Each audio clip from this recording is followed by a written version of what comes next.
والعاقبة للمتقين ولا عدوان إلا على الظالمين والصلاة والسلام على رسول الله وعلى آله وصحبه ومن تبعه بإحسان إلى يوم الدين. Amma ba'd. Para jemaah sekalian, para hadirin hadirat, ikhwan wa akhwat billah, rahimani wa rahmatullah. Pertama kita bersyukur kepada Allah. Bersyukur kepada Allah dalam keadaan apapun, karena bersyukur kepada Allah Subhanahu wa Ta'ala adalah satu-satunya cara untuk menjaga kebahagiaan. Bersyukur kepada Allah Subhanahu wa Ta'ala dengan selalu menjaga keikhlasan hati, karena amal yang paling Allah cintai adalah ikhlas. Dan ikhlas merupakan bagian terpenting daripada syukur kepada Allah Azza wa Jalla. Para rasul, para nabi, dan orang-orang saleh berusaha untuk bersyukur dengan memperhatikan hati mereka, dengan menjaga hati mereka untuk selalu ikhlas. Itu cara bersyukur kepada Allah. Yang kedua adalah dengan mengikuti jejak dan tuntunan Nabi SAW. Apabila hidup kita jauh dari tuntunan Nabi SAW, maka hidup kita adalah hidup yang penuh dengan kekufuran. Hidup yang bernuansa syukur adalah hidup atau kehidupan yang syarat dengan tuntunan Nabi SAW. Hati kita, lisan kita, dan gerak-gerik kita seluruhnya selaras dan sejalan dengan contoh Rasulullah SAW.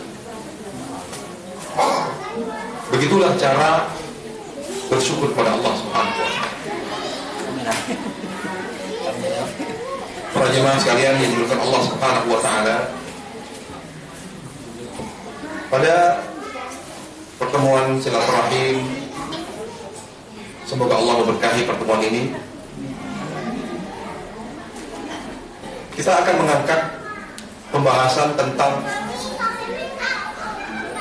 dunia yang sama dengan akhirat.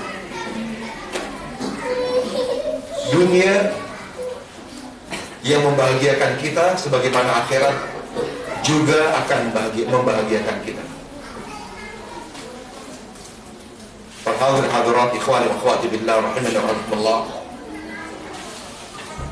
Dunia harus kita lihat dengan kacamata Islam. Hanya dengan melihat dunia melalui kacamata Islam, maka kita bisa melihat dunia secara jernih.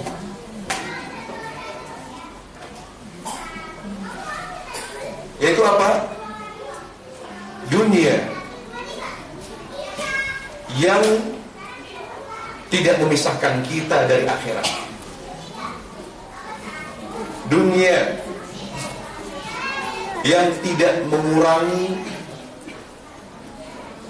kelezatan akhirat, tidak menghancurkan kebahagiaan akhirat.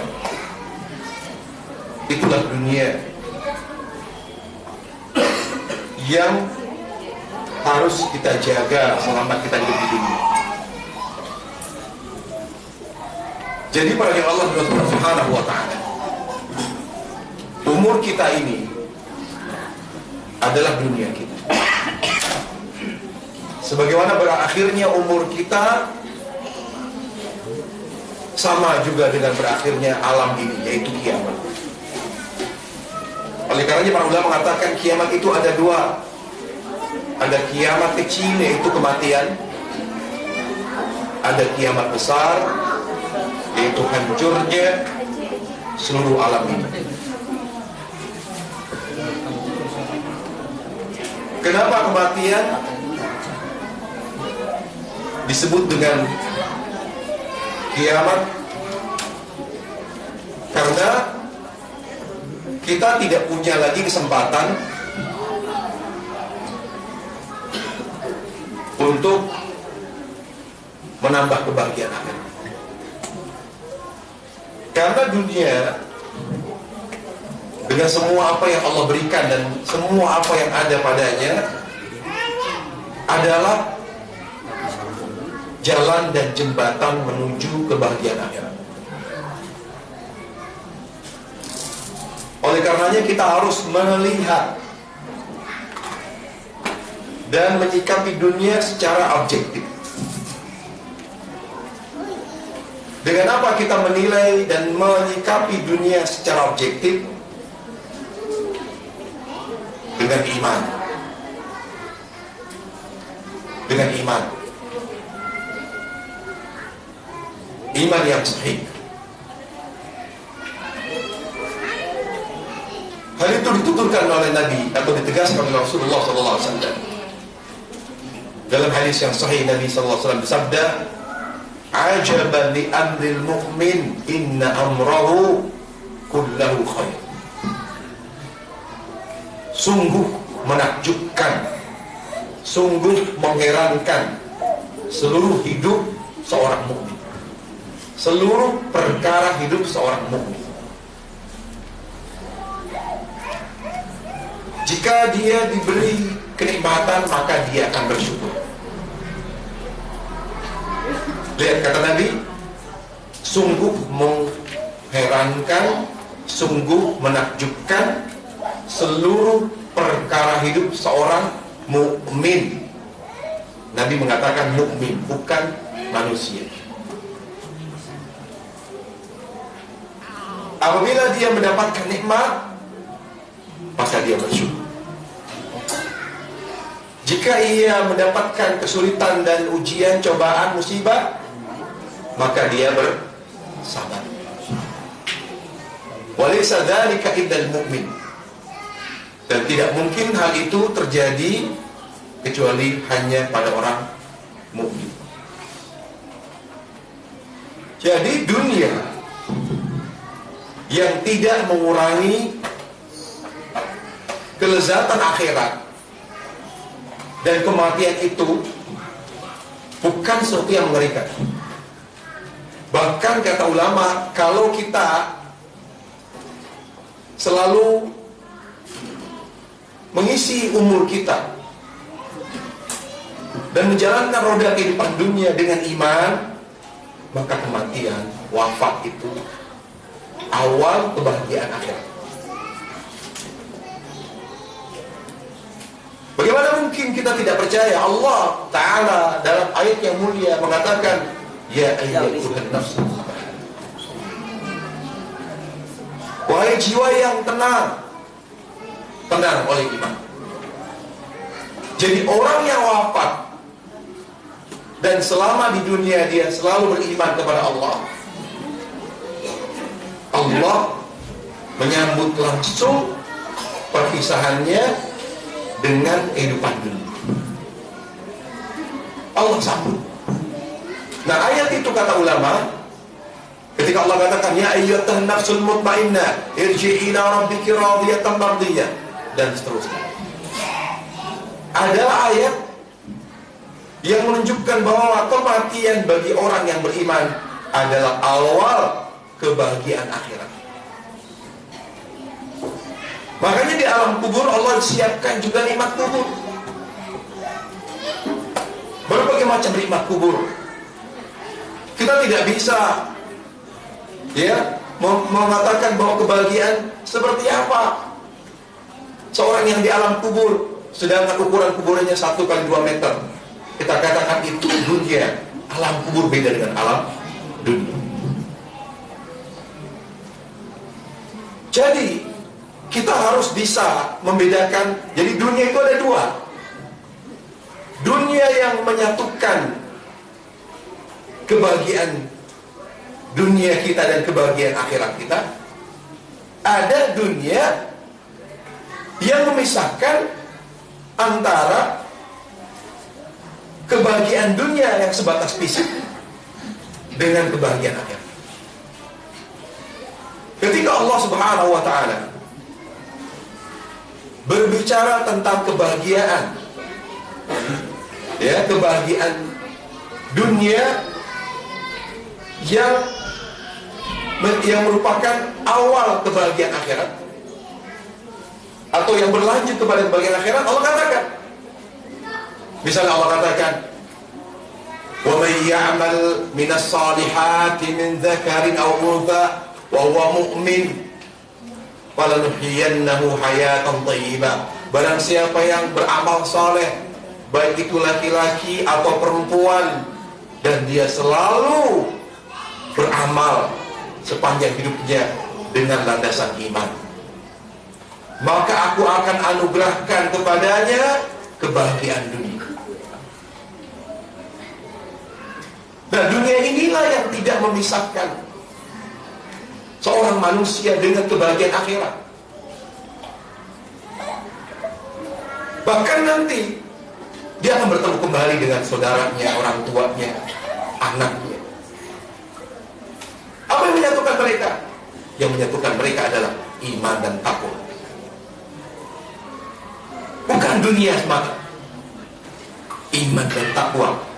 Sehingga Allah Jalla wa Ala berfirman, al-akhillau yawma idzin ba'dhum li ba'dhin adu illal muttaqin. Semua hubungan, semua relasi akan berakhir, tidak bisa disatukan kembali, kecuali hubungan yang dilandasi oleh takwa. Hubungan yang dilandasi oleh takwa.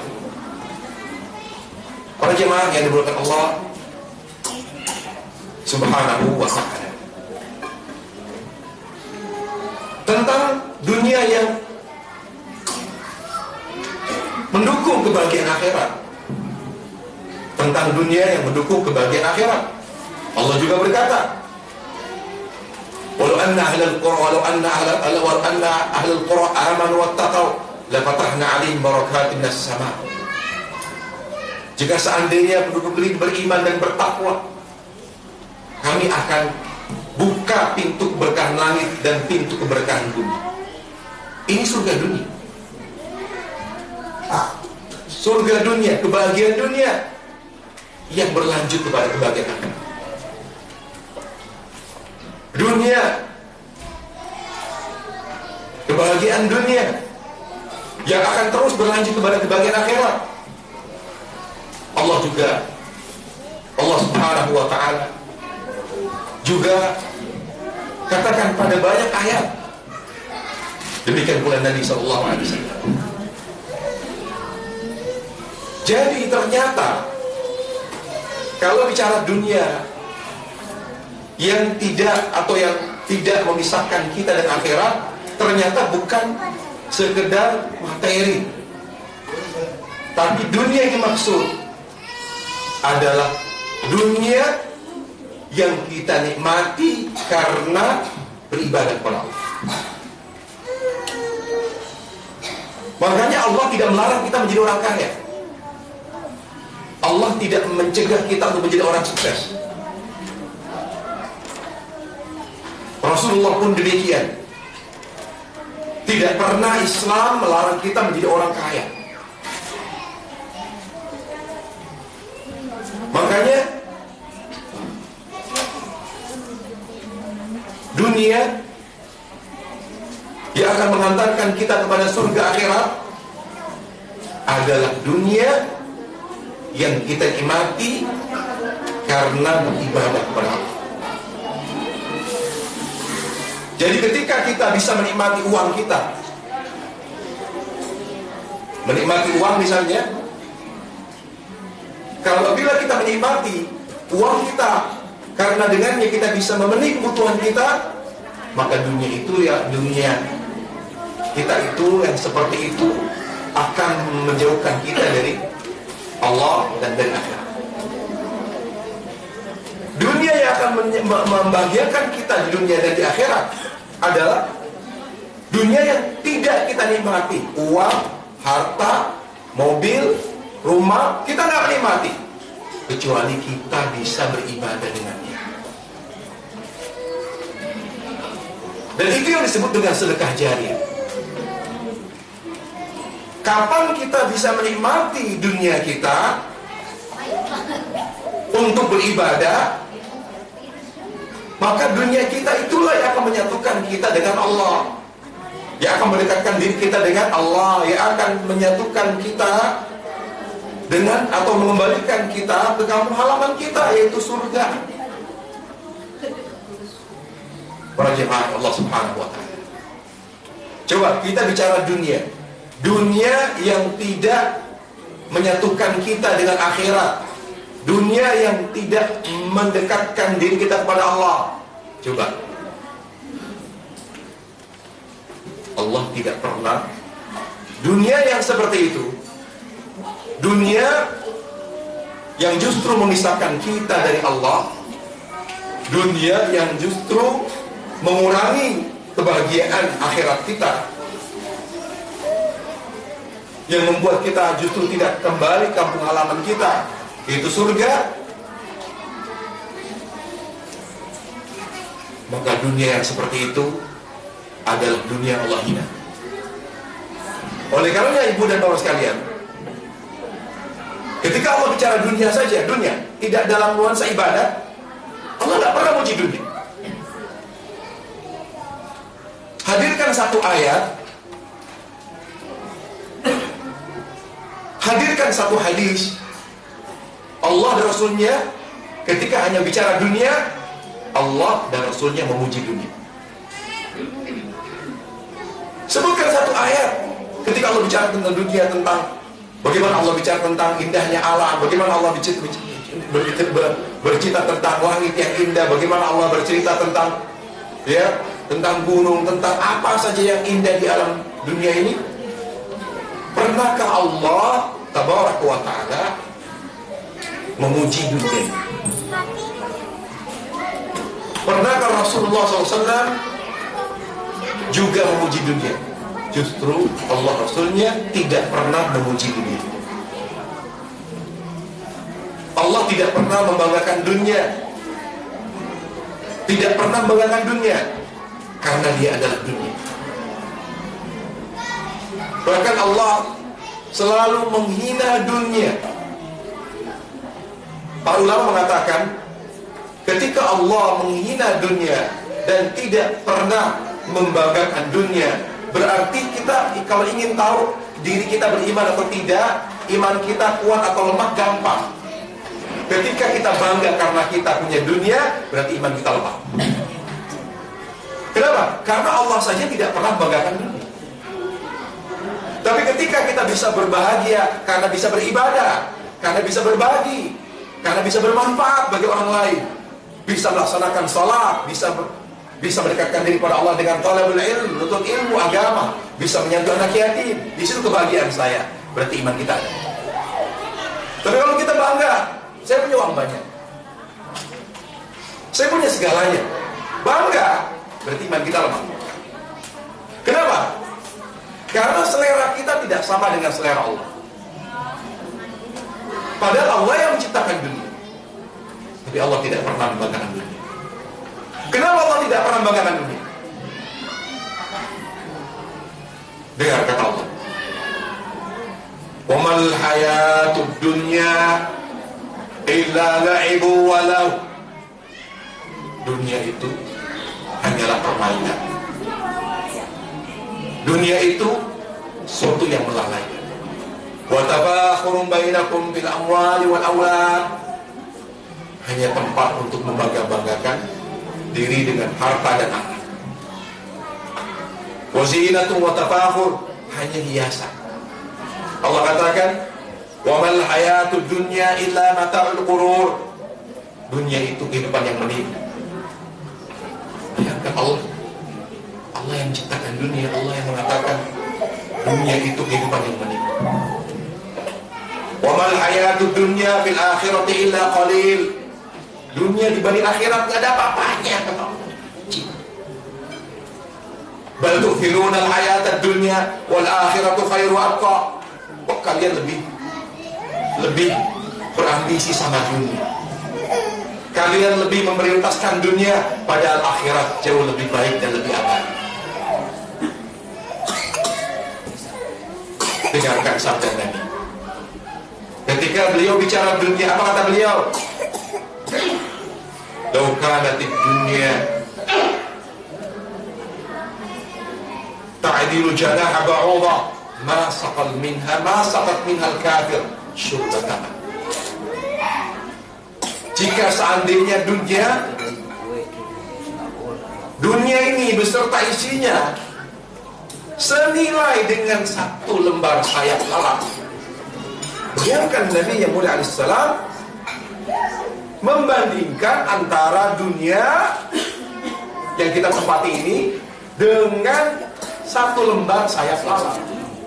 Kata Rasul, jika seandainya dunia ini senilai, sama harganya, sama kemuliaannya dengan satu lembar sayap lalat, masaqat minhal kafir syurbatan, maka Allah tidak akan pernah memperkenankan orang kafir menikmati sedikit pun dari dunia, bahkan setetes air pun tidak lekas. Makanya Allah ngasih uang, ngasih apapun orang kafir, karena dunia hina.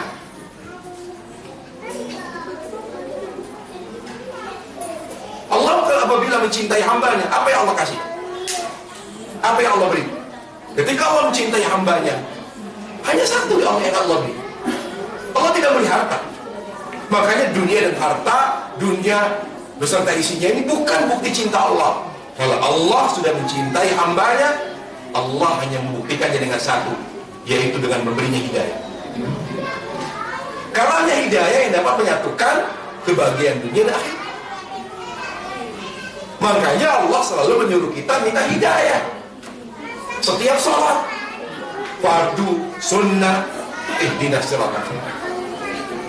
Doa yang sering Rasulullah SAW bacakan, ya muqallibal qulub, tsabbit qulubana ala dinik.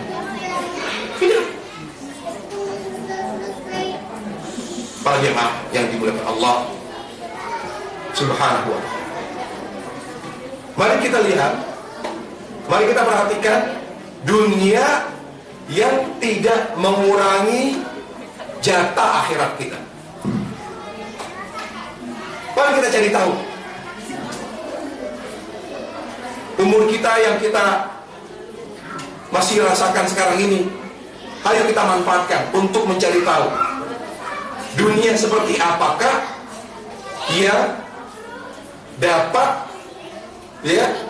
menambah kebahagiaan kita, bahkan kebahagiaan akhirat kita.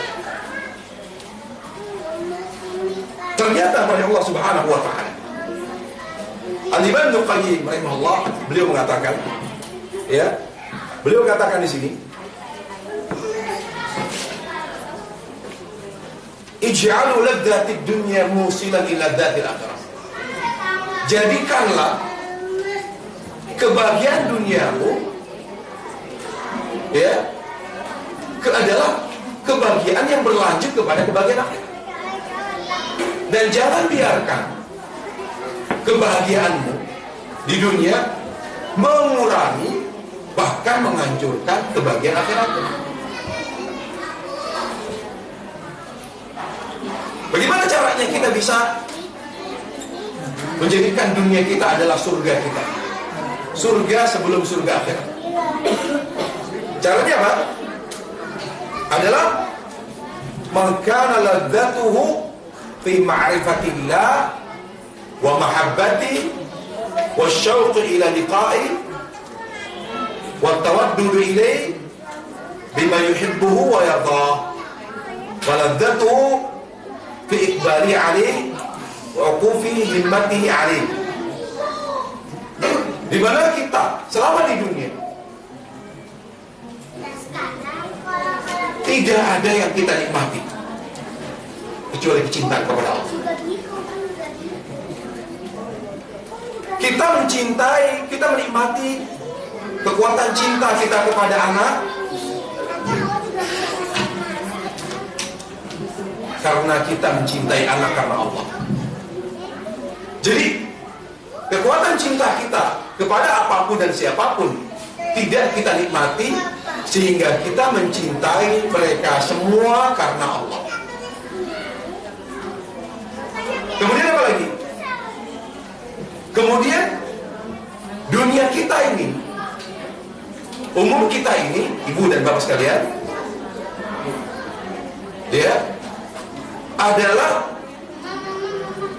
umur dengan segala ujian dan cobaan yang menambah rasa rindu kepada Allah, rasa rindu kepada kekasih kita Allah Subhanahu wa Ta'ala.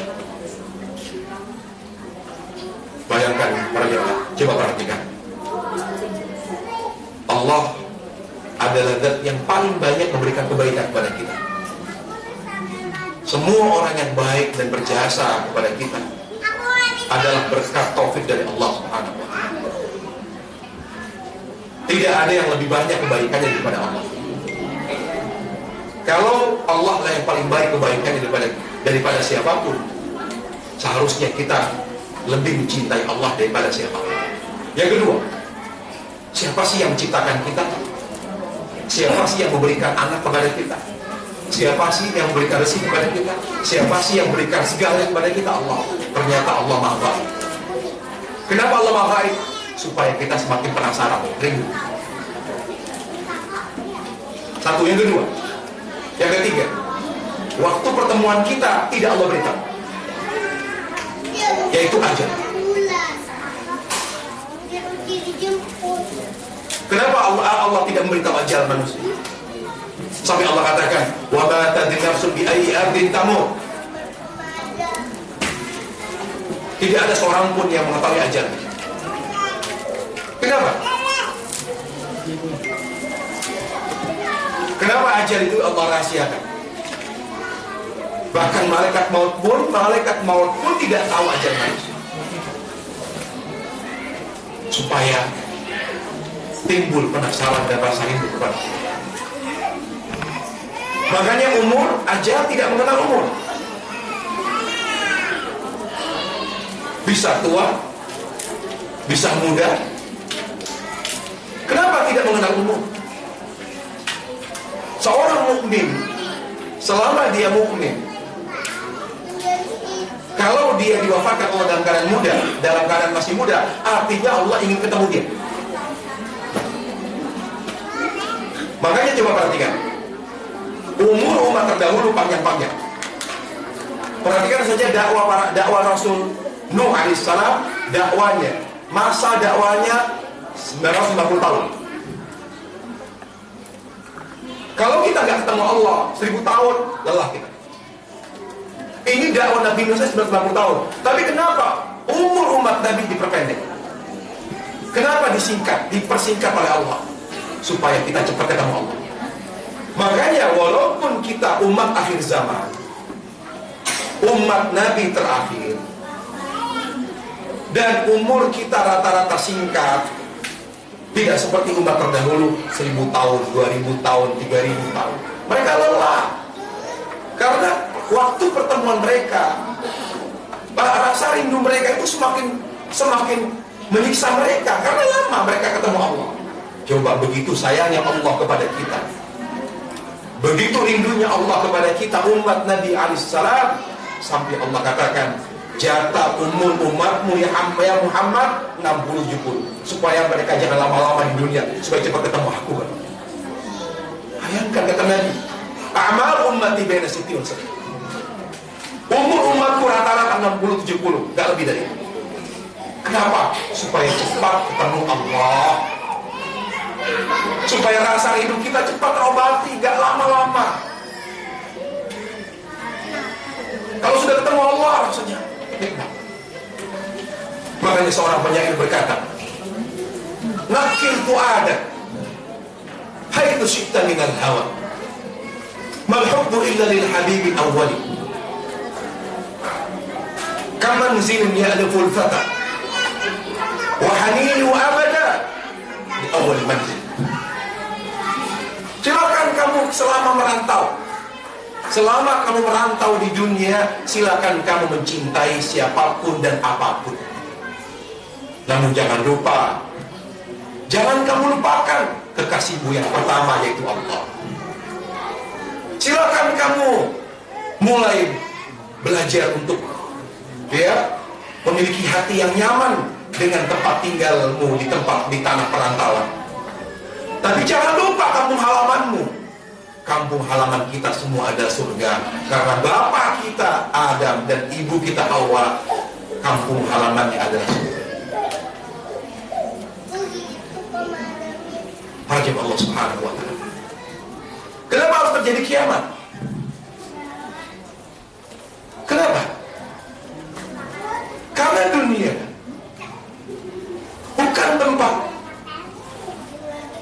bukan tempat kita bertemu dengan Allah. Makanya Allah tidak mau memperlihatkan dirinya di dunia. Ketika kekasih Allah Musa alaihissalam mengatakan, ya Allah, arini, perlihatkan dirimu kepadaku. Kata Allah, tidak. Ini bukan tempat pertemuan kita ya Musa. Ya Allah, perlihatkan saja ya Allah, sedikit saja.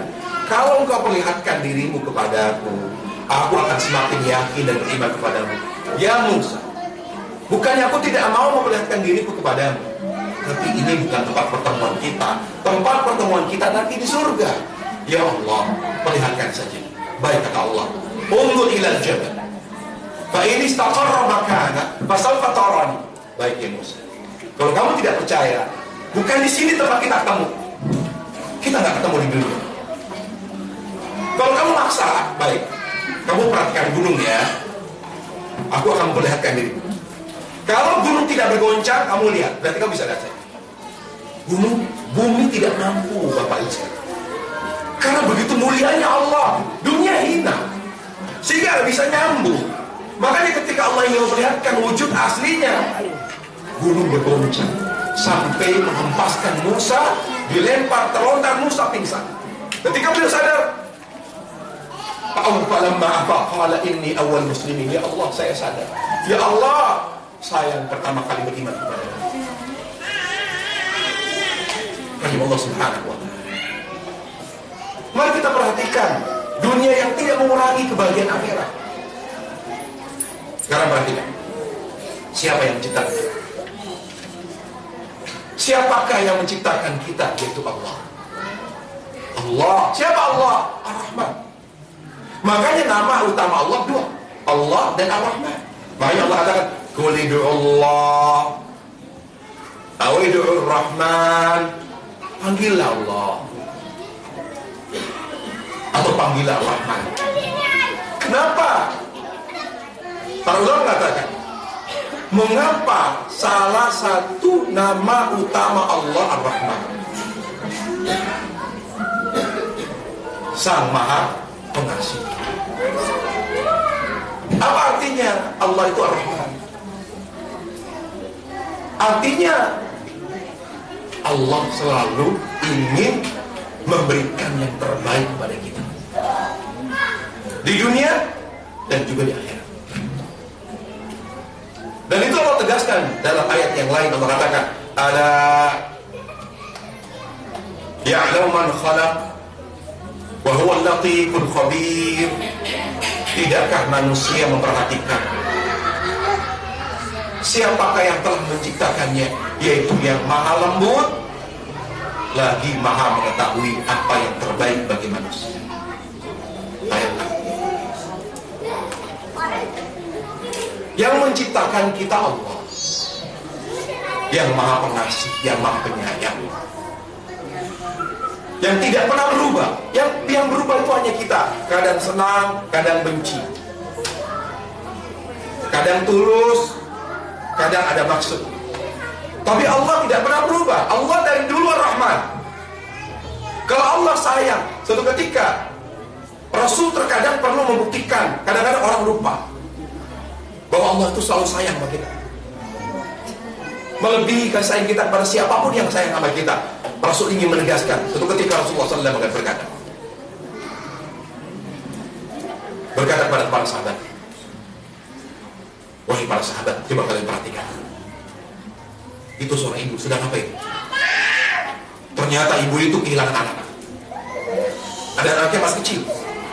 Dia cari ke sana, nggak ketemu. Dia cari ke sini, tidak ketemu. Kemana-mana, sampai panik, sampai stres. Dia cari, tidak ketemu anak.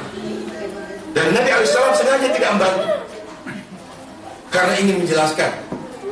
Ada maksud beliau tidak membantu ibu itu mencari anaknya. Walaupun pada akhirnya ketemu, dibantu oleh para sahabat yang lain. Akhirnya ketemu. Lalu setelah bertemu dengan anaknya, lalu sang ibu memeluk anaknya, dan ternyata anaknya masih mengkonsumsi ASI. Langsung dia buka bajunya, dia beri ASI anaknya. Lalu Nabi bersabda, apakah kalian menyangka ibu itu sayang kepada anaknya? Lalu sahabat berkata, ya Rasulullah, pertanyaan seperti apa itu? Pertanyaan seperti itu tidak perlu jawab. Namanya dalam bahasa Arab istifham inkari, pertanyaan yang tidak perlu jawab. Kalau Rasul bertanya, apakah ibu itu sayang kepada anaknya? Itu pertanyaan yang saya kira tidak perlu jawab. Mana ada ya Rasul, justru mereka mengatakan, mana ada ya Rasul ibu yang tidak sayang kepada anaknya. Lalu Allah katakan, lalu Rasulullah SAW menunjuk telunjuknya ke langit. Allah arham bi ibadihi min hadihi bi waladiha. Allah lebih sayang kepada kita daripada ibu itu terhadap anaknya. Kalau Allah sayang sama kita, bahkan tidak pernah berubah sedikit pun. Yang mengurangi, yang menghancurkan rahmat Allah kepada kita, itu perbuatan kita sendiri. Allah tidak pernah mengurangi rahmat kita kecuali karena ulah dan perbuatan kita. Ketika Allah Maha Penyayang, tentu apa yang akan Allah berikan kepada kita di dunia adalah terbaik. Ketika Allah ingin memberikan yang terbaik, bahkan terbaik secara mutlak, yaitu akhirat, makanya ketika Allah meletakkan kita di dunia, Allah tidak membiarkan kita dengan keberadaan kita di dunia kehilangan kebahagiaan akhirat.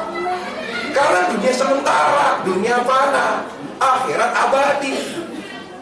Nah, makanya rahmat Allah buktikan dengan hidayah, bukan dengan akal, bukan dengan harta, bukan dengan materi, dengan hidayah. Jadi kita bisa bahagia dengan harta kita, bahagia dengan anak kita, bahagia dengan keluarga kita ketika dilandasi oleh kekuatan hidayah. Makanya kita apa? Minta suami. Bukan sekedar suami, tapi suami yang soleh. Kita minta istri kepada Allah, istri yang soleh. Minta anak, bukan sekedar keturunan, tapi Allah mengajarkan kita apa? Minta keturunan yang soleh. Kenapa? Mintanya keturunan yang soleh, karena keturunan yang soleh itu adalah keturunan yang berdasarkan hidayah, yang akan membuat kita tetap bahagia sampai di akhirat. Ketemu kita sama mereka. Harta pun demikian. Harta, coba perhatikan, harta haram, harta halal, semuanya harta Allah, bukan? Sama-sama milik Allah. Tapi kenapa Allah menyuruh kita mencari harta yang halal, menghindari harta yang haram? Kenapa? Karena harta yang halal saja yang akan membawa kita kepada kebahagiaan akhirat.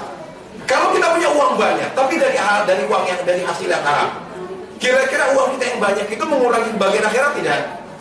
Tidak. Akan mengurangi, ya, dia akan mengurangi bagian akhirat. Makanya karena Allah sayang, oleh karena Allah melarang kita mencari uang yang haram. Baik, perhatikan. Makanya Allah Subhanahu wa Ta'ala, dunia Allah jadikan sebagai jembatan menuju kebahagiaan akhirat. Makanya Allah jadikan dunia sebagai tempat ujian. Ketika Allah turunkan Adam dan Hawa ke dunia, kata ulama, ketika Allah katakan wa qulna ihbitu minha jami'a fa imma ya'tiyannakum minni huda faman tabi'a hudaya fala khaufun 'alaihim wa la hum yahzanun. Wahai Adam, wahai Hawa, turunlah kalian ke dunia. Al-Imam Ibnu Katsir rahimahullah berkata, ahbatallahu jalla wa ala Adam wa Hawa ila al-ard uqubatan wa ikhtibar. Allah menurunkan Adam dan Hawa ke dunia sebagai hukuman karena dosa mereka dan sebagai ujian. Jadi Allah biarkan. Jadi pergi kamu ya Adam dan Hawa, merantaulah kamu ke dunia. Jadi bapak kita, ibu kita Adam dan Hawa itu diperintahkan Allah menempati bumi untuk merantau. Untuk merantau. Kira-kira kalau kita punya jiwa seorang yang merantau, hati kita kalau merasa orang kampung, hati kita di mana? Hati kita di mana? Kalau kita asli Palembang, masih merasa orang Palembang, hati kita di mana? Bukan di Jakarta. Walaupun rumah kita di Kemang, rumah kita di Kebonjeruk, rumah kita di Pondok Indah, rumah kita di ujung manapun, hati saya bahagia untuk pulang kampung. Itu yang namanya. Lihat, kenapa cinta? Siapa yang kita cintai? Allah. Dan kita harus sadar, kita tidak boleh menikmati dunia hanya karena dia dunia. Nikmatilah dunia karena dunia bisa membuat kita mendapatkan bekal ketika kita pulang ke kampung halaman. Kalau kita hanya menikmati dunia tapi tidak menjadikan dia bekal bagi kita ketika pulang kampung, justru Allah menyayangkan. Sebagaimana Allah katakan dalam surah Al-Kahf ayat 20, Allah katakan, "Adhabtum thayyibatikum fi hayatikumud dunya wastamta'tum biha." Jangan kata Allah, "Adhabtum thayyibatikum fi hayatikumud dunya." Jangan kalian biarkan dunia kalian, kesempatan kalian untuk merantau, kalian sia-siakan begitu saja. Kalian kan sedang merantau, kata Allah. Kalian nanti akan pulang kampung halaman. Kampung halaman kalian ini loh surga. Jangan kalian biarkan, jangan kalian sia-siakan tempat merantau kalian. Dengan apa? Menikmati tempat merantau karena dia adalah penerima. Kalau orang merantau, bayangkan, saya punya usaha bisnis. Kalau dia punya hati, punya jiwa merantau, saya harus sisihkan sebagian dari untung saya untuk buat masjid di kampung. Di kampung saya belum ada masjid. Ya, saya dengan usaha saya ingin bayarkan korban aja. Banyak loh di antara kita yang korbannya di kampung. Karena apa? Karena di Jakarta sudah banyak orang kurban, di kampung jarang orang berkurban. Menyisihkan. Sekarang kita tanya, Allah menyuruh kita berzakat dengan seluruh harta kita atau sebagian kecil? Hah? Sebagian kecil, betul? Itulah jiwa perantau. Sisihkan sebagian hartamu untuk bekal kampung halaman. Baik, saya tanya, seluruh waktu kita 24 jam disuruh sholat atau untuk kegiatan yang lain? Awalnya sholat itu diwajibkan berapa waktu sehari semalam? 50. Tapi karena Allah sayang, karena Allah tidak mau membebani hambanya, Allah ringankan menjadi 5 waktu sehari semalam. Tapi pahalanya sama dengan 50 waktu. Kenapa kita disuruh sempatkan waktu subuhmu, sempat waktu zuhur, asar, maghrib dan isyamu untuk persiapan akhirat? Ada waktu. Coba saya tanya, Kalau orang asli daerah mana saja, dia nggak pernah pulang kampung sekalipun, kira-kira ada yang kurang tidak? Kira-kira ada yang kurang tidak? Ada yang kurang? Ada. Bapak dari mana Pak misalnya? Oh, saya dari Aceh. Bapak pulang? Iya, ini sudah 30 tahun nggak pulang. Rasanya rindu. Allahu Akbar. Allah menyuruh kita berhubungan walaupun nggak pulang langsung dengan kematian. Tanya keadaan. Dengan apa? Dengan 5 waktu sholat. Makanya kata Rasul, lihat apa kata Ibnu Qayyim. Lihat Rasulullah bersabda, hubbiba ilayya min dunyakum an-nisa wa tib. Yang aku senangi di dunia 2, parfum dan wanita. Tapi yang membuat hatiku nyaman, tetapi yang membuat hatiku sejuk adalah sholat. Kenapa sholat itu menjadi penyejuk hati beliau? Kenapa sholat menjadi penenang jiwa beliau? Karena beliau bisa tanya, ya Allah, bagaimana surga ya Allah? Ya Allah. Jadi beliau berinteraksi, bermunajat langsung dengan kekasihnya Allah Subhanahu wa Ta'ala. Coba, ibu punya orang tua di kampung, ibu telepon saja. Bu, gimana kabarnya Bu? Sehat dah, alhamdulillah, bahagia. Kita belum ngasih duit Bu. Ini orang tua kita, makhluk Allah. Kita sholat sujud, ya Allah. Makanya kata Nabi, aqrabu ma yakunu min abdu min rabbi wa sajid. Ketika seorang hamba sedang sujud, dia sedang dekat dengan kasihnya Allah. Fa'aktsuru minad du'a, perbanyak doa kepada Allah. Kita sedang telepon, kita sedang apa? Sedang berkomunikasi dengan Allah. Fa'innahu yunaji rabbah. Makanya salat itu, ibu dan bapak sekalian, diambil dari kata sila, yaitu maknanya hubungan. Jadi salat itu ternyata artinya hubungan. Oleh karenanya salat adalah penentu hubungan baik kita dengan Allah. Apabila baik salat kita, baiklah hubungan kita dengan Allah. Jika rusak salat kita, rusak sudah hubungan kita dengan Allah. Kenapa? 5 waktu, 5 kali kita suruh nengok Allah. Tengoklah, tanyalah Allah Tuhan kita, kekasih kita. Makanya ketika Allah katakan Allahu Akbar, lihat azan. Jangan lupa, aku ini Allah, lebih penting daripada siapapun. Aku ini maha besar. Maknanya apa? Lebih penting.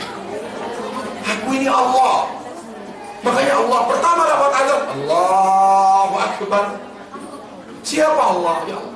Asyhadu an la ilaha illallah. Aku ini yang paling berhak beribadah. Lalu Allah katakan apa?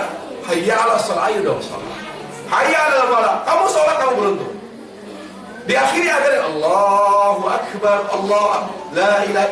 Jadi subhanallah, lafaz azan saja mengingatkan kita akan kekasih kita Allah Subhanahu. Ternyata dunia Allah jadikan sebagai tempat ujian. Ujian apa? Ujian cinta. Jadi dunia ini Allah jadikan sebagai tempat ujian cinta kita kepada Allah. Orang yang baik di dunia lulus ujian. Nah, kata ulama, orang yang lulus ujian dunia adalah orang yang betul-betul menjaga rasa cintanya kepada Allah. Baik, perhatikan Bapak Ibu sekalian. 3 kebaikan dunia utama, itu 3. Ada 3 kebaikan utama dunia. Dan itu merupakan 3 kekuatan menghadapi 3 macam ujian. Subhanallah, ternyata 3 kebaikan sekaligus tanda lulus ujiannya kita dari ujian Allah. Ternyata di dunia ini ujian cuma 3 macam, Bapak Ibu sekalian. Tidak ada ujian keempat, kelima, nggak ada. Hanya 3 saja. Apa? Ujian kenikmatan, ujian kesulitan, dan ujian kesalahan. Jadi 3K. Kenikmatan, kesulitan, kesalahan. Coba cari ujian yang keempat, nggak ada. Silakan cari ujian yang kelima. Hanya 3 ujian. Allah katakan, wa nabluukum bisyarri wal khairi fitnah. Kami uji kalian dengan kenikmatan, kami uji kalian dengan kesulitan. Semuanya adalah ujian dariku. Kesalahan, Allah menguji adab dengan kesalahan. Ya, Allah katakan, wa qulna ya Adam uskun anta wa zawjuka al-jannah fa kula minha ragadan haythu shi'tuma wa la taqraba hadhihi ash-shajara fatakuna min adh-dhalimin فأزلهما الشيطان عنها وأخرجهما مما كان فيه وقل اهبطوا بعضكم لبعض عدو ولكم في الأرض مستقر ومتاع إلى حين. Kata Allah, ya Adam, ya Hawa, kamu tinggal berdua ya di sini ya, kamu abadi di sini. Tapi satu, jangan makan buah pohon itu. Akhirnya apa? Syaitan datang, disuruh makan buah yang dilarang oleh Allah untuk memakannya. Ternyata apa? Ternyata karena istrinya punya ambisi, maka perempuan itu bahaya. Perempuan yang tidak saleh bahaya sekali. Ambisi yang kuat, dunia yang kuat, kalau udah ngebujuk suami, udah luluh hati suami. Luar biasa. Ya. Lalu apa kata Hawa? Bang, ayolah kita makan. Karena kalau kita makan, kita gak abadi di surga. Akhirnya Allah uji Nabi Adam dan Hawa dengan ujian kesalahan. Ternyata pada Allah Subhanahu wa ta'ala menghadapi 3 ujian ini, ujian kenikmatan, ujian kesulitan, ujian kesalahan, harus dihadapi dengan 3 kekuatan yang semuanya terlahir dari cinta kepada Allah. Yaitu apa? Nikmat. Ujian kenikmatan harus kita hadapi dengan syukur. Harus kita hadapi dengan syukur. Ternyata para jamaah Allah, kekuatan syukur hanya ada pada orang yang cinta kepada Allah. Coba perhatikan dengan baik Nabi Sulaiman alaihissalam. Beliau orang terkaya secara mutlak, tidak ada yang lebih kaya dari Sulaiman alaihissalam. Qarun itu tidak ada apa-apanya kekayaannya dibanding kekayaan Nabi Sulaiman. Tapi kenapa Qarun yang tidak lebih kaya sombong, sedangkan Nabi Sulaiman yang kaya raya dia tidak sombong?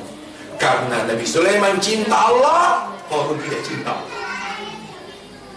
Kalau secara logika harusnya Qarun lebih tidak sombong, nggak boleh sombong karena minder dong. Harusnya dia merasa Sulaiman lebih kaya, walaupun tidak sejaman. Tapi kalau Nabi Sulaiman memang lebih bersyukur, lebih tawadhu. Qarun yang tidak ada apa-apanya kekayaannya dibanding kekayaan Nabi Sulaiman, dengan sombong dia mengatakan, innama utituhu ala ilmin indi. Saya kaya karena keringat saya sendiri. Tidak ada peranan Allah di sini. Kenapa Qarun sombong? Karena dia tidak punya kekuatan cinta. Baik. Yang kedua, kesulitan. Ujian kesulitan, ujian kesengsaraan. Kita bisa menghadapinya dengan apa? Sabar. Kalau orang bilang sabar ada batasannya, itu salah. Makanya Rasulullah SAW mengatakan, innallaha yabtalil abda ala qadri dini. Allah akan menguji hambanya sesuai dengan kekuatan cintanya kepada Allah. Makanya ujian dari orang ke orang, dari satu orang ke orang yang lain beda-beda. Kalau ujiannya orang yang cintanya kepada Allah kuat, maka apa? Ya, sekarang saya tanya, siapakah orang yang paling Allah cintai setelah Nabi SAW? Siapa? Nabi Ibrahim. Sekarang gelar Khalil, pernah dengar gak Khalil? Khalilullah, kekasih khususnya Allah. Itu siapa yang memiliki gelar itu? Hanya 2. Siapa? Ibrahim dan Rasulullah Sallallahu Alaihi Wasallam. Hanya 2 Khalil. Apa makna Khalil? Kekasih khusus Allah. Bukan sekedar kekasih, tetapi kekasih khusus Allah. Coba bayangkan. Berarti Allah sangat cinta Ibrahim ya? Betul Bapak Ibu sekalian? Allah sangat cinta Ibrahim tidak? Coba lihat. Ujiannya gimana? Ujian yang Allah berikan kepada Ibrahim gimana? Berat atau ringan? Berat atau ringan? Lulus atau tidak lulus? Sabar atau tidak? Kenapa sabar? Kenapa Nabi Ibrahim sabar ketika Allah perintahkan menyembelih anaknya? Kenapa beliau sabar ketika disuruh untuk melantarkan anak istrinya di Mekah? Kenapa sabar? Karena beliau cinta. Sampai beliau rela mengorbankan anak. sampai beliau rela mengorbankan anak istrinya demi cintanya kepada ya. Jadi ternyata apabila kita tidak sabar, kenapa? Berarti kita sudah habis kekuatan cinta kita kepada Allah. Jadi kesimpulannya, kekuatan sabar kita itu bergantung kepada kekuatan cinta kita kepada Allah. Coba sekarang gini, siapa yang kasih ujian? Ujian besar-besaran. Ya Allah, saya diberi ujian sakit. Contoh gitu ya, sakit parah bertahun-tahun.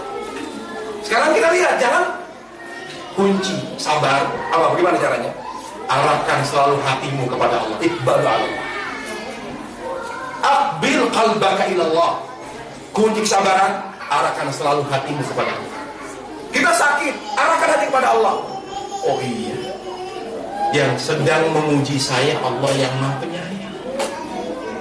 Yang ngasih pas saya penyakit Allah yang Maha Penyayang. Berarti Allah sayang sama saya.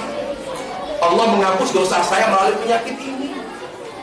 Allah ingin mengangkat derajat saya. Kalau saya sehat mungkin saya banyak ngomong. Kalau saya sehat mungkin saya banyak maksiat. Alhamdulillah, gara-gara sakit saya nggak bisa bermaksiat lagi. Nikmati. Silakan kita kalau diuji oleh Allah, ujian kesulitan, lihat Allah yang Maha Penyayang. Sabar. Tapi kalau kita lihat suami kita, lihat anak kesel bawaannya, lihat orang yang bermasalah dengan kita, lihat dunia bawaannya kesel. Tapi kalau lihat Allah, yakin pasti kita akan sabar. Yang ketiga, ujian kesalahan. Kita semua manusia tidak Allah tetapkan seperti malaikat. Allah kodratkan manusia menjadi makhluk yang syarat dengan kekurangan dan khilafah. Kenapa Allah biarkan manusia makhluk yang menjadi tempat khilaf dan tempat salah? Kenapa Allah tetapkan malaikat makhluk yang sempurna, tidak salah? Pertama, justru kita lebih baik. Karena mereka tidak bisa beribadah taubat, kita bisa. Taubat amal yang Allah cintai tidak? Innallaha yuhibbu tawwabin. Allah mencintai orang-orang yang suka Sekarang saya tanya Bapak sekalian, Bapak Ibu sekalian, malaikat bisa nggak beribadah taubat? Malaikat bisa nggak beribadah taubat? Malaikat bisa tidak mengamalkan amal yang Allah cintai itu taubat? Tidak bisa, karena mereka tidak pernah berbuat salah. Jadi ternyata Allah menguji kita dengan kesalahan supaya kita bisa mengamalkan amal yang dicintai Allah, yaitu taubat. Makanya kata Allah, yang dah ada, "Lau ataitani bi qarya khataya thumma laqitani la tusyriku bi syai'an." Wahai hamba, jika seandainya kamu berbuat dosa, melakukan maksiat, dan banyaknya, besarnya dosamu sebesar bumi, aku tidak peduli. Selama kamu masih punya rasa cinta di hati kamu yang paling dalam, aku ampuni dosamu. Kemudian kamu bertemu denganku dalam keadaan tidak pernah berbuat syirik kepadaku, tidak pernah menduakan cintaku atau cintamu kepadamu, aku akan ampuni kamu. Jadi subhanallah, kita mencuri, kita bohong, kita zina, kita minum khamar, diampuni kamu. Selama masih ada rasa cinta. Tapi kalau kita sudah menduakan Allah dengan makhluk, tidak.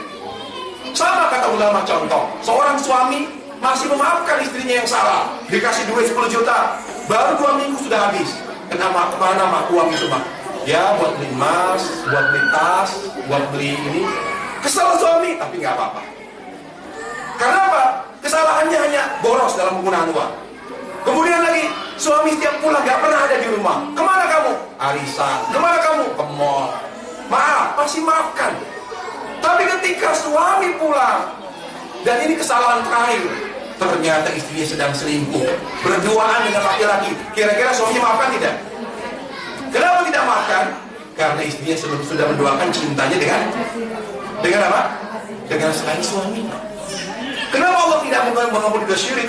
Karena syirik itu intinya menduakan cinta Allah dengan selainnya. Jadi pada Allah Subhanahu wa ta'ala. Makanya ujian kesalahan itu harus kita hadapi dengan taubat. Dan taubat itu menyesal. Kalau orang, sekarang saya tanya Bapak sekalian, kalau kita berbuat salah sama dua orang, yang satu kita cintai, yang satu tidak begitu kita cintai, kira-kira kesalahan yang menimbulkan penyesalan yang mendalam, penyesalan sama yang mana?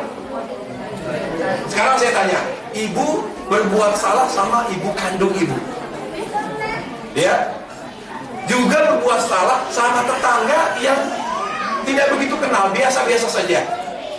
Penyesalan itu lebih besar di mana? Kenapa? Karena kita berbuat salah terhadap orang yang kita. Makanya kata Nabi, at-taubatun nadam, taubat itu menyesal. Kenapa kita menyesal ketika berbuat salah? Karena kita sedang melakukan kesalahan terhadap siapa? Allah, kekasih kita. Makanya kata Imam Hasan Basri rahimahullah, ketika kamu berbuat salah, jangan kamu lihat apa yang telah kamu lakukan, dosa itu kecil atau besar. Makanya sahabat tidak pernah membeda-bedakan antara satu dosa dengan dosa yang lain, antara dosa besar dengan dosa kecil. Ketika kamu sedang berbuat dosa, jangan kamu lihat dosa kamu itu kecil atau besar, tapi yang kamu lihat adalah durhaka kepada siapa kamu. Kamu sedang bermaksiat dengan siapa? Terhadap siapa? Allah. Allah kekasih kita. Jadi para jemaah yang Allah Subhanahu wa ta'ala, kalau kita diberi dunia oleh Allah, jangan bertambah dunia kita, jangan bertambah umur kita, kecuali bertambah ibadah kita kepada Allah. Kalau kita tambah kaya, tambah umur, tambah sukses, tapi tidak bertambah ibadah kita, hati-hati, justru kita akan kehilangan kebahagiaan akhirat.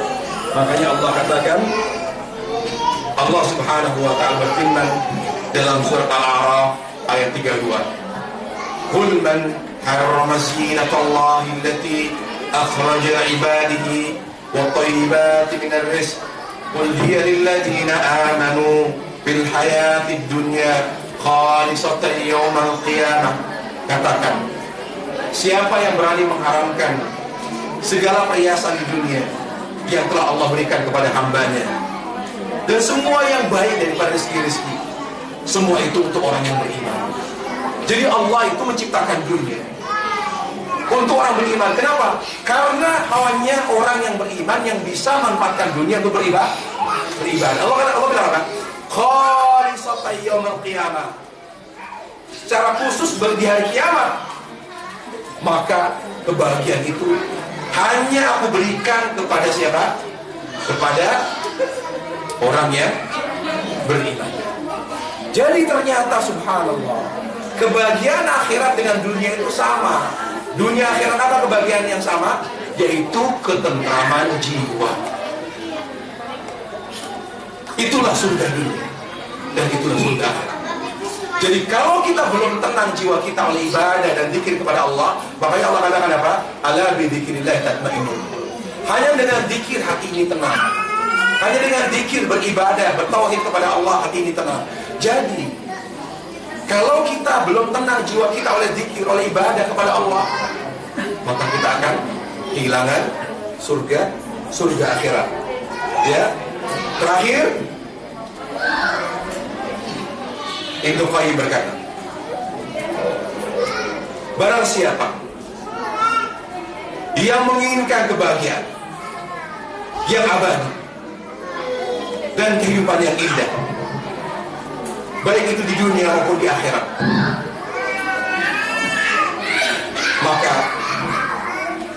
hendaknya ia menjadikan kelezatan dunianya menjadi jembatan yang mengantarkannya kepada kebahagiaan akhirat,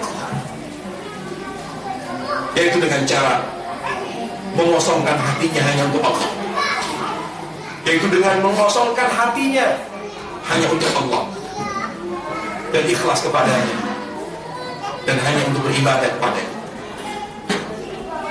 dan tidak menggunakan kekuatannya, apapun kekuatan, apapun jenis kekuatan itu, dan tidak menggunakan kekuatan dan potensinya kecuali untuk mendekatkan diri kepadanya. Jadi ternyata ikhwatul iman rahimallah, dunia yang sama dengan akhirat adalah dunia yang kita gunakan untuk beribadah kepada Allah.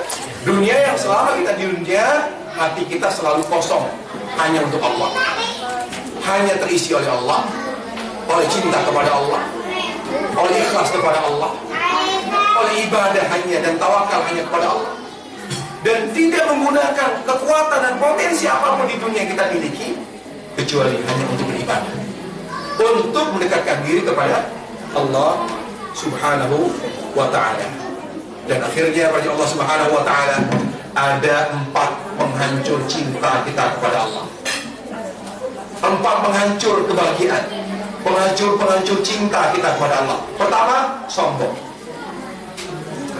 Orang yang sombong, Allah akan hancurkan kelezatan ibadahnya, kekhusyuan ibadahnya. Dia tidak akan pernah khusyuk beribadah. Yang kedua, dengki.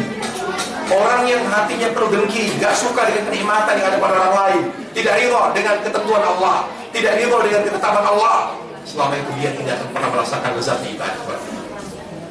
Yang ketiga, ambisi.